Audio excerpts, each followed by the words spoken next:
pandemi COVID-19 ini, saya justru melihat kebalikannya, Pak.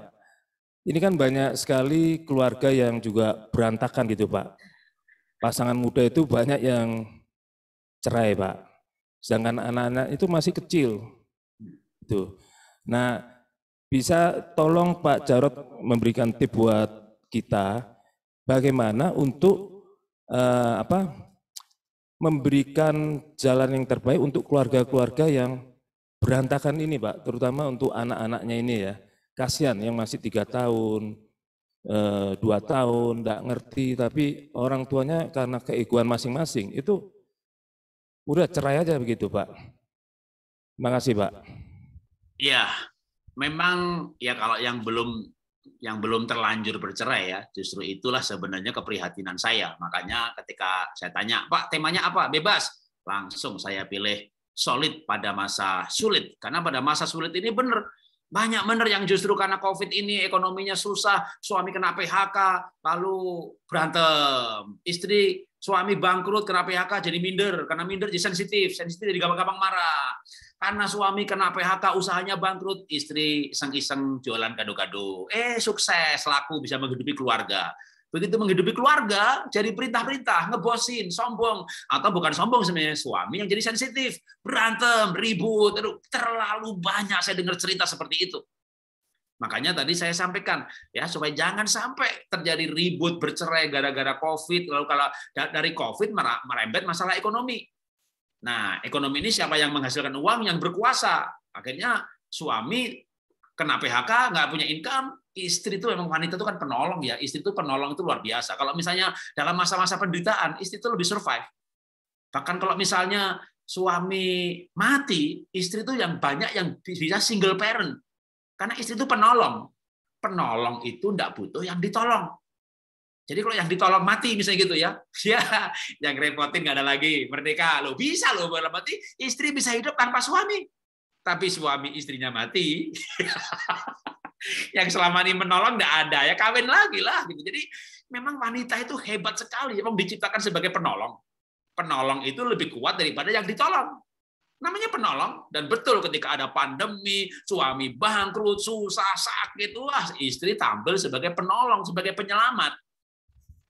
Cuma fondasinya nggak kuat, fondasi karakter nggak kuat, begitu sukses, sombong, sukses, perintah-perintah suami. Atau mungkin bukan perintah-perintah sih, memang dia orang kolerik, dominan. Cuma selama ini yang dominan ini sembunyi di balik keberhasilan suami.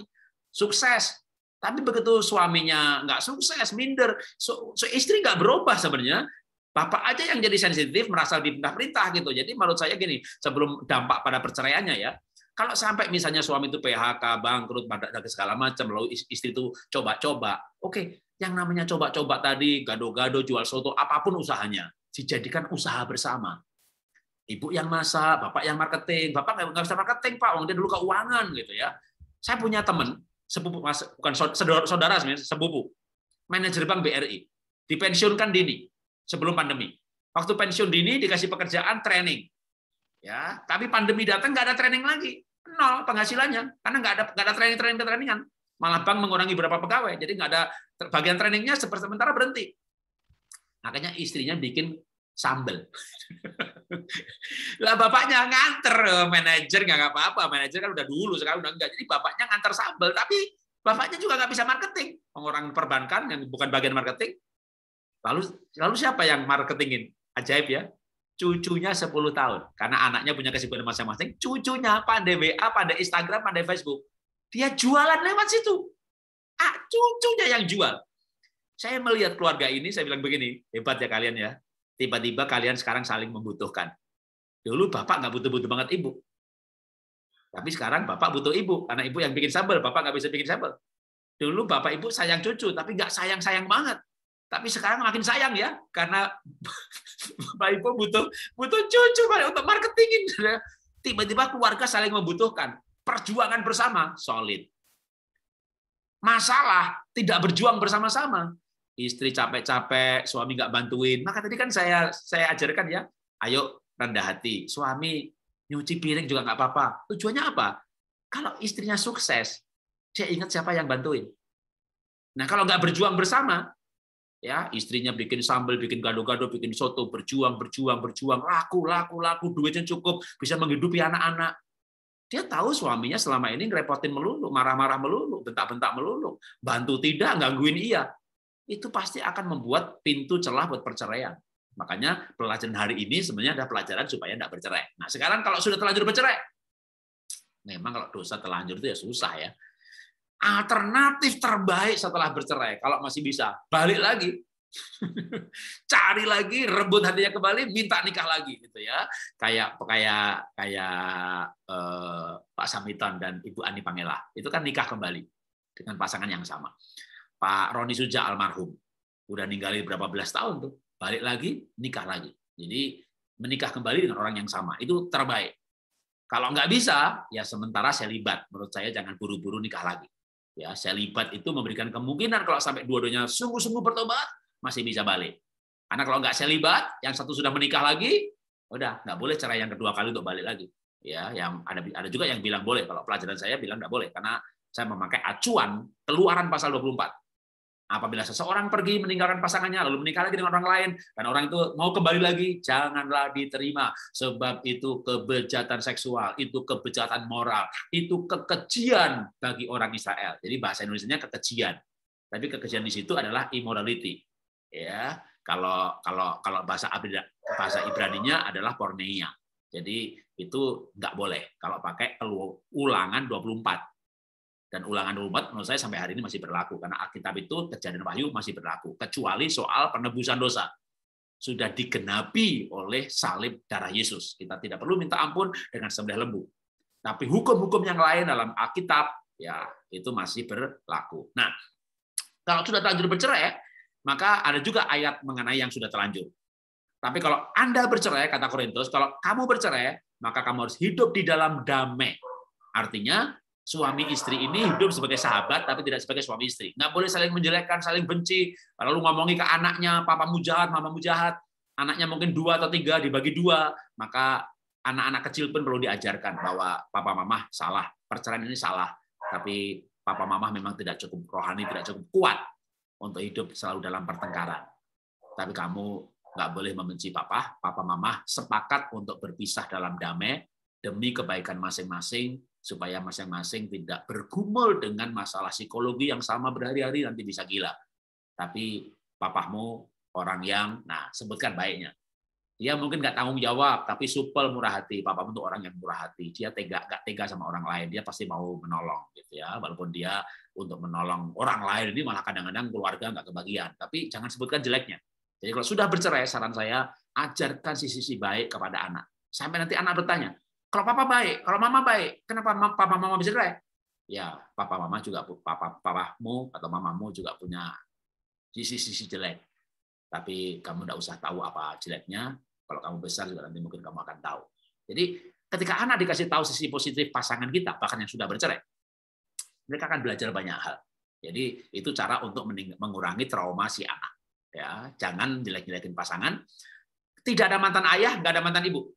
Mungkin kali ini saya harus mengikuti teladan, walaupun dia sudah pindah agama ya, tapi bagi saya teladan dalam hal kasus perceraian. Jadi Corbuzier, mereka bercerai dan mereka suami istri, mantan sama mantan tetap bersahabat dan memberikan anaknya untuk pergi sama bapaknya, memberikan anaknya pergi sama ibunya. Itu menurut saya contoh perceraian yang menurut saya cukup bagus. Di mana tidak ada mantan ayah, nggak ada mantan ibu. Jangan bercerai lalu saling membenci. Bapak nggak bisa ketemu anak nggak bisa ketemu ibu, karena nggak ada mantan bapak, nggak ada mantan ibu, nggak ada mantan anak. Anak butuh figur bapak, anak butuh figur ibu. Tapi untuk ketemu, tadi jangan jelek-jelekin pasangan. Mudah-mudahan dengan cara seperti itu malah nanti anak bisa memulihkan. Tapi seandainya nggak pulih pun, kan Rikot Buset juga nggak balik sama istrinya. Sampai akhirnya dia malah pindah agama.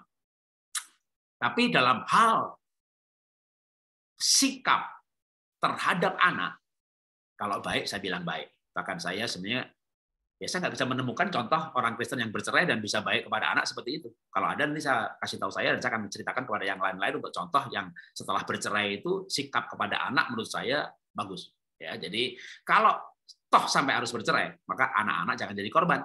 Maka ayah tetap harus jadi ayah bagi anak-anaknya.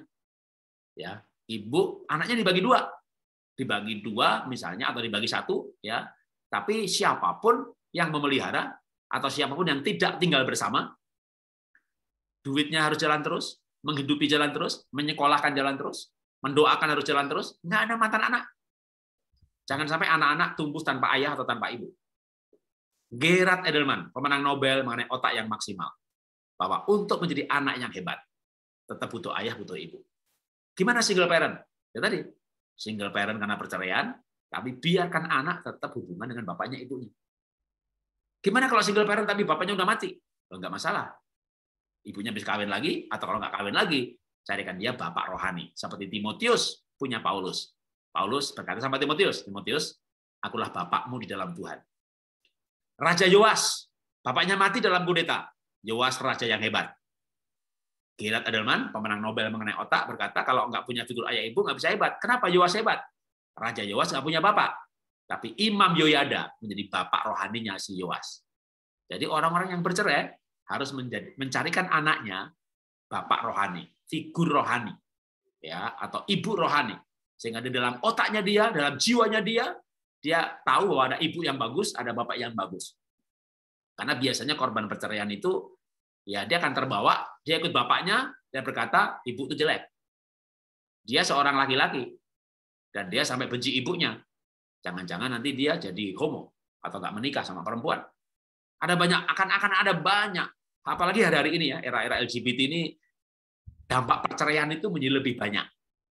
Ya, termasuk nanti anak-anak kehilangan figur, misfigur, bingung dengan identitas, takut menikah, nggak mau kawin, dan seterusnya. Itu dampak perceraian banyak sekali. Nah, ini dampak-dampak ini bisa dihilangkan kalau tadi tetap tidak ada mantan ayah, tidak ada mantan ibu, berikan waktu kepada anak, ketemu bapaknya, ketemu ibunya. Itu yang saya bisa sarankan untuk mereka yang terlanjur ya bercerai. Saya harap sih nggak jadi bercerai. Tuhan memberkati.